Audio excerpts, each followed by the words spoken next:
I'm going to be modeling the strategy connecting with the book Arthur's Tooth. Finally, Arthur had a loose tooth. He wiggled it with his tongue, he wiggled it with his finger, he wiggled it all the time. One afternoon while Arthur was wiggling his tooth during math, he heard a loud scream. Francine jumped up. "My tooth just fell out of my desk," she cried. "Class, how many of you have lost a tooth?" asked Mr. Marco. Everyone but Arthur raised his hand.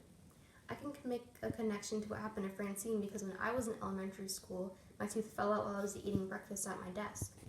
So I can put this sentence under text itself because I'm connecting something that happened to myself to something that happened in the book.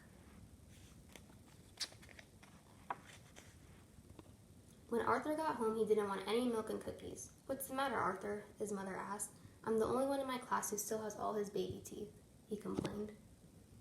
"Don't worry," said his sister DW. "Before you know it, all your teeth will fall out and you can get false teeth like Grandma Thora." Arthur persuaded Father to make a special dinner for him: steak, corn on the cob, and peanut brittle. "I can't believe one little tooth can take so long to fall out," said Father. The next day, Muffy brought in a whole jar of her teeth for show and tell. "I got $2 for each one," she said. "One for my dad and one for my mom. I put it all in the bank to earn interest. I'm waiting for my investment to double." "Not me," said Francine. "I'm spending mine." In a book I read a few weeks ago, the main character was trying to save up for money for college by putting her money into a savings account. So I can connect this story in Author's Tooth to another story called Turtles All the Way Down. So we can put this sentence under text to text because we're connecting two different books that have the same story plot. Later, the class saw a movie called Nasty Mr. Tooth Decay. Between the ages of 4 and 7, the announcer began, everyone begins to lose their decubitus or baby teeth. "Everyone except Arthur," shouted Francine. The whole class laughed. Arthur slid down in his seat. He wiggled his tooth as hard as he could. In the cafeteria, Francine practiced her new tricks. "Look," she said, "I can keep my teeth closed and still drink through a straw. And I can squirt water too." Everybody line up for a squirting contest. Everyone except Arthur. Babies with baby teeth can't squirt water. By the next day, Arthur was convinced his loose tooth would never fall out. His friends tried to help. Buster brought carrots for Arthur's lunch. Sue Ellen showed Arthur how to put raisins over his teeth to make it look as if some were missing. The brain invented a special machine. "It's a tooth remover," he explained. "Just put your head in there." Even Binky Barnes wanted to help. "I can knock that tooth out in 1 second flat," he said. That night, Arthur spent a lot of time in front of the bathroom mirror. When I'm doing my hair in the morning, it takes me a lot of time standing in front of the bathroom mirror to make sure it looks perfect, so I can connect my experience to the ones Arthur is having in this book. And we put this under text itself because we're connecting the book to our own lives. He got up very early the next morning to wiggle his tooth again. "See how much looser it is?" he told his parents. "That's it," said his mother. "You need professional help. You're going to the dentist today." "Going to the dentist?" asked Francine. "Boy, do I feel sorry for you." I can make a connection to what Francine is saying because there are a lot of people I know who don't enjoy going to the dentist. So we can put this sentence under text to world because we're relating other people to the book.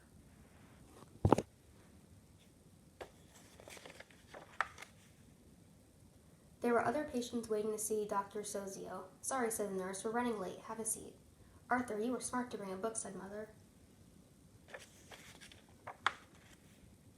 Finally, it was Arthur's turn. "I wish all my patients were as good as waiting as you are," Dr. Sozio said.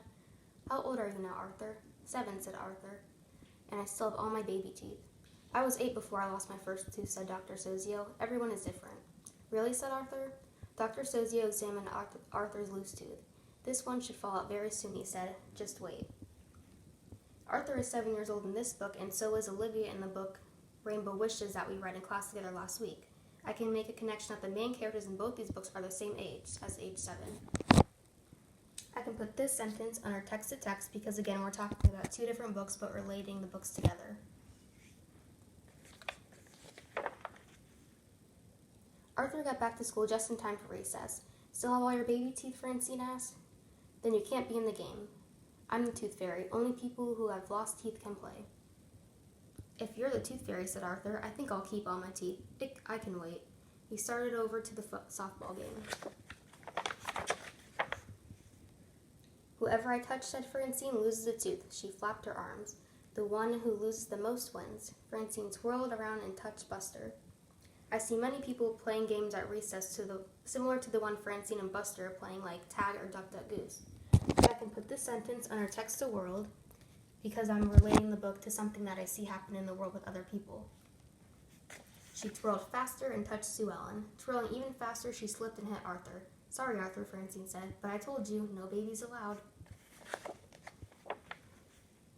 Arthur picked up his glasses. It's okay, he said. It's probably the nicest thing you've ever done for me. What do you mean? Asked Francine. Arthur just smiled. And that's how you make connections. You just make this chart, you put text to self, text to text, and text to world, and you relate the different sentences under each one.